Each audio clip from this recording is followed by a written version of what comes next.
Welcome to our tutorial on Google Colab. If you're diving into artificial intelligence and data science, Colab is the perfect starting point.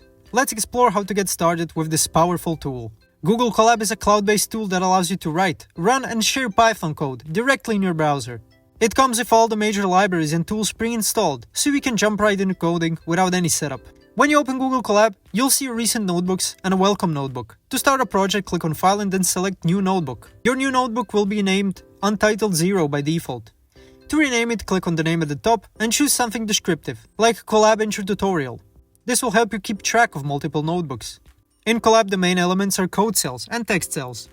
You write your Python code in code cells and add explanations or notes in text cells. You can click the play button or use the shortcut Shift+Enter to run your code in code cells.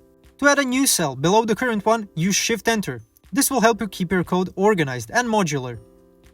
Colab allows you to choose between different types of hardware accelerators. By default, your code runs on a CPU. For more complex tasks, you can use GPU or TPU.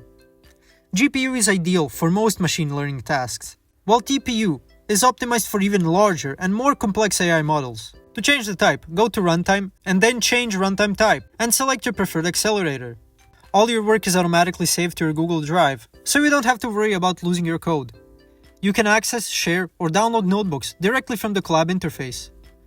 To save a copy to your drive, click File and then Save a copy in Drive. To download, go to File and Download. You can choose between IPYNB, Jupyter Notebook format, or PY, Python script. Colab comes with many popular data science libraries pre-installed, including TensorFlow, NumPy, Pandas, and PyTorch. To use them, you can simply import them in your code. If you need a library that is not installed, you can install it using a command with an exclamation mark, like !pip install library name. Here are some tips for using Google Colab effectively.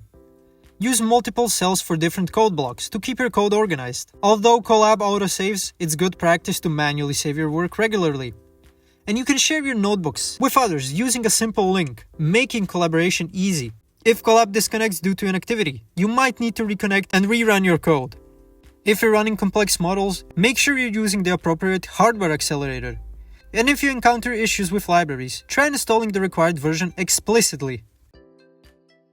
Thanks for watching. If this video was helpful, please like and subscribe to our channel for more tips and tutorials. See you next time.